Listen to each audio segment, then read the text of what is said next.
Stress. Outro termo abarcante para uma doença que não é doença, mas um meio de excitar as fragilidades provocadas pelas outras doenças, sobretudo doenças mentais que caem no físico como laranjas apodrecidas. No entanto, este stress é tido como a mais estranha doença mundial dos últimos 100 anos. E porquê? Porque é a doença das coisas não resolvidas. É o mal das impotências, a personificação das incapacidades, da revolta contida, dos medos, de tudo o que se sonhou e não se concretizou, das lágrimas que se engolem e dos soluços dos sonhadores. É o stress do 25 de Abril? É o do 25 de Novembro? Passamos da antiga revolta calada à atual indiferença, graças aos 30 mil governos que em menos de 30 anos carregaram esta jovem democracia de medos, traumas, pelas mãos de políticos incapazes e políticas ridículas que nos fazem gemer debaixo de uma quantidade monumental de erros históricos. E a propósito de ridículo, e o apito dourado? E a pedofilia? E o abandono dos velhos? E a iliteracia? E as mentiras dos papagaios? E o golpe do BPM como pano de fundo de uma crise que serve a poucos para que muitos paguem com o que não têm aquilo que não fizeram? E os das taxas de juros que nunca mais descem? E o desemprego que aumenta todos os dias? E o fisco que nos trata a todos com tanto carinho e respeito? E os nossos deputados que trabalham tanto que até adormecem na Assembleia? E as petrolíferas que são o tirocínio dos ministros falhados?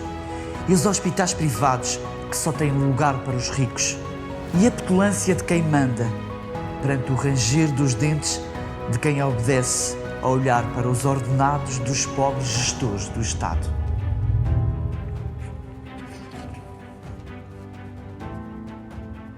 E as aldeias sem luz e sem água canalizada em pleno século XXI.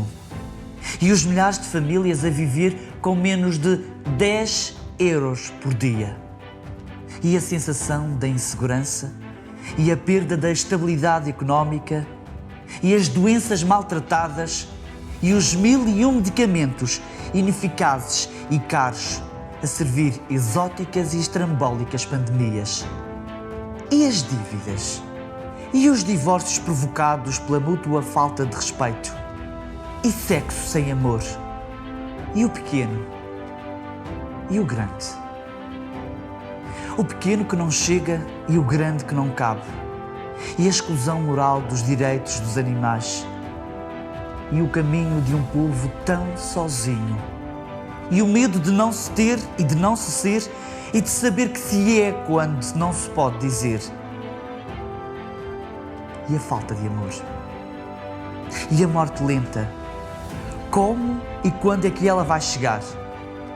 E as dores a chegarem cedo aos novos velhos antes mesmo de eles serem idosos?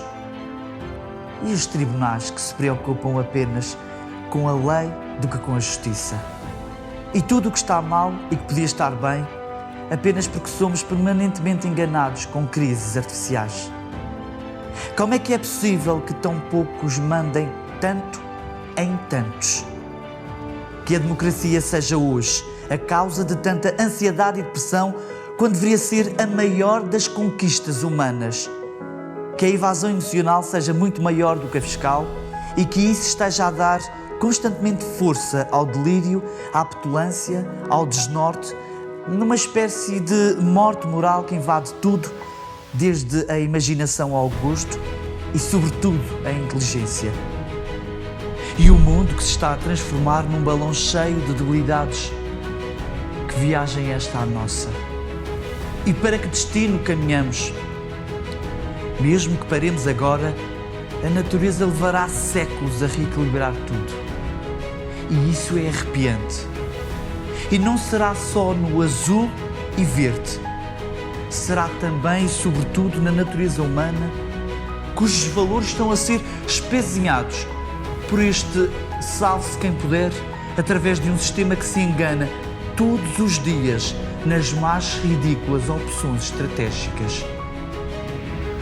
Ainda a propósito, ele gera uma baixa nas defesas imunológicas, gera um declínio na autoestima, provoca a sensação de pânico, faz subir a pressão sanguínea, cria pensamentos negativos, desgasta, demove, mata, provoca disfunções sexuais, violências gratuitas, doenças prolongadas, tensões de toda a ordem, medos e alcoolismos e demais rituais com toda uma série de condicionamentos tão ao gosto da política barata.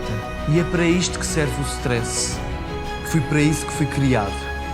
Como uma bomba de rastilho lento para arrebentar na depressão que leio nos olhos de uma humanidade que me merece todo o amor e respeito e a quem não tenho nenhuma receita mágica para dar, além da minha solidariedade com todos os que quiseram ajudar os que sofreram.